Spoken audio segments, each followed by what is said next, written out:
ওম নমঃ শিবায়।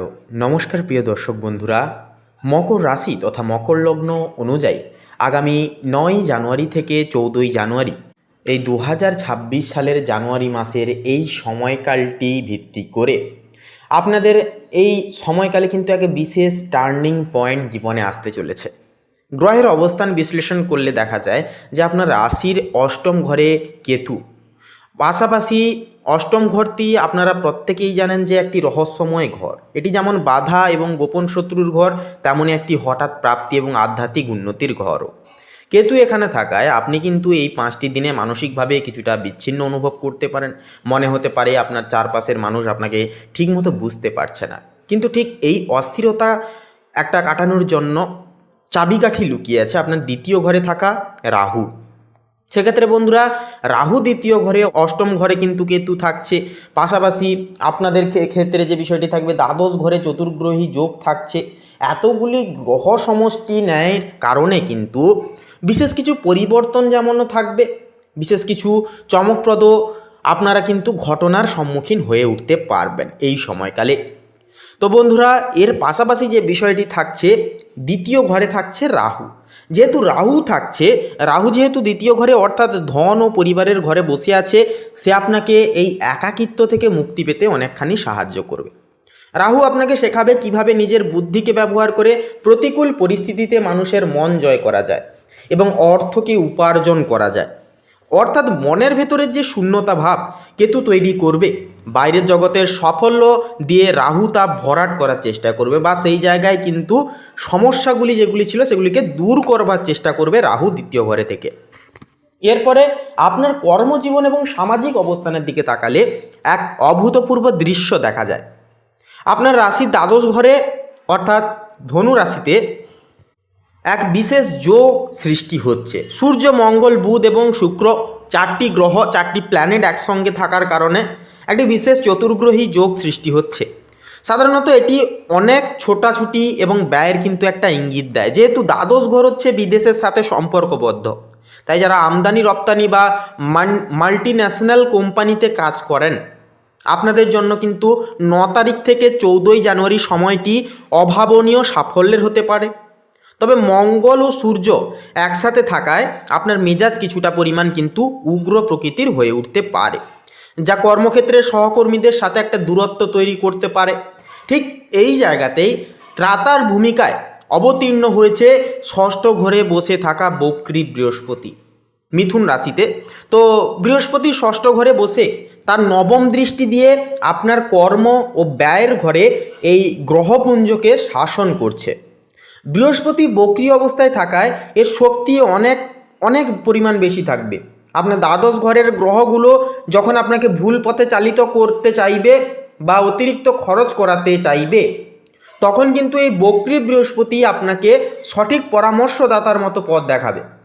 এটি আপনার জন্য একটা ডিভাইন ফিল্টার হিসেবেও কিন্তু বলা যেতে পারে একটা কাজ করবে, যা আপনার জীবনের নেতিবাচকতাগুলোকে ছেঁকে বার করে দেবে। এরপরে যে বিষয়টি হচ্ছে আর্থিক এবং সাহসিকতার দিক থেকে আপনার রাশির অধিপতি গ্রহ শনি মহারাজ, শনি কিন্তু মীন রাশিতে আপনাদের তৃতীয় ঘরে অবস্থান করছে। শনির এই অবস্থান মকর লগ্নের জাতক জাতিকাদের জন্য অত্যন্ত শুভভাবে অভিহিত হতে চলেছে। কারণ তৃতীয় ঘর হচ্ছে কি পরাক্রম, ভাই বোন এবং যোগাযোগের স্থান। শনি আপনাকে এই 5 দিন অত্যন্ত পরিশ্রমী এবং ধৈর্যশীল করে তুলবে। আপনার দ্বাদশ ঘরে থাকা শুক্র ও বুধ হয়তো আপনাকে বিলাসিতার হাতছানি একটা দেবে, কিন্তু তৃতীয়স্থ শনি কিন্তু আপনাকে মনে করিয়ে দেবে যে আপনার আয়ের সাথে ব্যয়ের ভারসাম্য রাখা কতটা পরিমাণ জরুরি। শনির এই অবস্থান আপনাকে এতটাই শক্তিশালী করে যে অষ্টমস্ত কেতু আপনার মনে যে ভয়ের বিরল সৃষ্টি করছিল, সেই ভয়কে কিন্তু আপনি জয়ের শক্তিতে রূপান্তরিত করতে পারবেন। শনি এখান থেকে আপনার ভাগ্যস্থান অর্থাৎ নবম ঘরে দৃষ্টি দিচ্ছে, যার ফলে আপনি 9 তারিখ থেকে 14 জানুয়ারির মধ্যে এমন কোনো বিশেষ গুরুত্বপূর্ণ খবর পেতে পারেন যা আপনার দীর্ঘমেয়াদী ভবিষ্যতের ভিত্তিকে স্থাপন তথা মজবুত কারক করে তুলবে। এই সময় ছোট ভাই বোনদের সাথে সুসম্পর্ক একটা বজায় রাখলে আপনি বিশেষ কোনো সুযোগ সুবিধা পাবেন। পার্শ্ব প্রতিক্রিয়ার দিক থেকে আপনারা কিন্তু অনেকটা সহযোগিতার হাত পাবেন, যার কারণে প্রত্যেকটা ক্ষেত্রে পথ চলা কিন্তু অনেকটাই সহজলভ্য এবং উন্নত মান হয়ে উঠবে। ব্যক্তিগত জীবন এবং দাম্পত্যের ক্ষেত্রে এই গ্রহবিন্যাস এক অদ্ভুত নাটকীয়তা তৈরি করবে। ধনু রাশিতে শুক্র মঙ্গলের সহ অবস্থান আবেগ এবং আকাঙ্ক্ষা বৃদ্ধি করবে, কিন্তু এটি দ্বাদশ ঘরে হওয়ায় আপনার সঙ্গীর সাথে দূরত্বের একটা সৃষ্টি হতে পারে, অথবা সঙ্গীর স্বাস্থ্যের জন্য কিছুটা অর্থও কিন্তু ব্যয় হতে পারে। তবে দ্বিতীয় ঘরে থাকা রাহুর কারণে আপনার পারিবারিক সঞ্চয় হঠাৎ করে বৃদ্ধি পেতে পারে, যা আপনার মানসিক চাপ কমিয়ে দেবে। ষষ্ঠস্থ বৃহস্পতি আপনাকে সম্পর্কের জটিলতা থেকে বের করে আনতে অনেকখানি সহযোগিতা করবে। যদি কোনো পুরনো বিবাদ বা আইনি ঝামেলা থেকে থাকে, তবে এই 5 দিনের মধ্যে বৃহস্পতির প্রভাবে আপনি তার কোনো পুরনো বিবাদ বা আইনি ঝামেলা থেকে তা বেরিয়ে আসতে পারবেন। কোনো সমস্যার সমাধান খুব সহজেই খুঁজে পাবেন। কেতুর অবস্থান অষ্টমস্তভাবে আপনাকে দৃঢ় একটা বিদ্যায় বা কোনো কিছু গুপ্ত বিদ্যায় একটা আগ্রহ প্রদান করবে, আর সেই জ্ঞানকে ব্যবহার করে আপনি কিন্তু একটা কর্মক্ষেত্রে বা পরিবারে নিজের এক অনন্য ব্যক্তিত্ব তৈরি করতে পারবেন, লাঘব করতে পারবেন।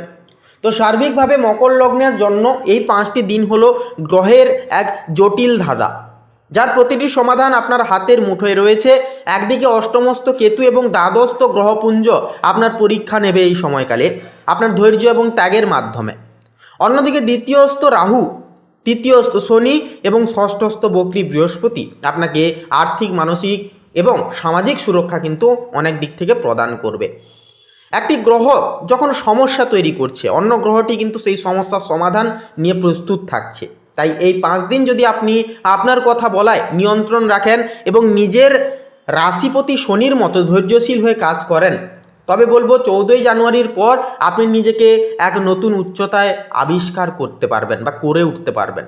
মনে রাখবেন, এই গ্রহবিন্যাস আপনাকে শুধু জয়ী করার জন্যই তৈরি হয়েছে, শুধু প্রয়োজন আপনার সঠিক দৃষ্টিভঙ্গি।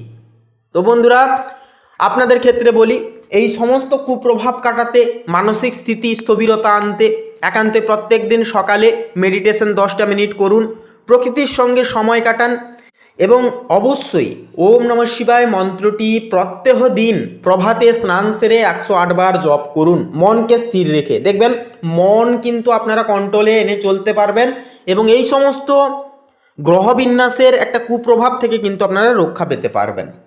তো বন্ধুরা, মকর লগ্নের ক্ষেত্রে বলি, আজকের এই পর্বটি এই পর্যন্ত। আজকের এই পর্ব ভালো লাগলে অবশ্যই কমেন্টে লিখে যাবেন হর হর মহাদেব, জয় বাবা শনি মহারাজের জয়, অবশ্যই লিখে যাবেন। বড় ঠাকুরের কৃপায়, মহাদেবের কৃপায় জীবনের সমস্ত সমস্যা দুর্ভিক্ষ নাশ হবে, জীবনে ফিরবে আসল সুগতি। এছাড়াও বন্ধুরা, আরও কোনো কিছু বিষয় যদি জানতে চান, অবশ্যই পার্সোনালভাবে আমাদের কমেন্ট বক্সে লিখে যেতে পারেন। তাছাড়াও কোনো কিছু বিষয় যদি জানা বাকি থেকে থাকে বা কোন কোন বিষয় আপনারা পরবর্তী পর্বে জানতে চান আপনাদের রাশি অনুযায়ী, তা অবশ্যই কমেন্টে লিখে জানাতে ভুলবেন না। এবং একটি লাইক দিয়ে আমাদের এই ভাগ্যবিচার চ্যানেলটিকে সাবস্ক্রাইব করে অল অপশানে সিলেক্ট করে আমাদের পাশে থাকবেন অবশ্যই। আপনারা ভালো থাকুন, সুস্থ থাকুন, সতর্ক থাকুন। নমস্কার।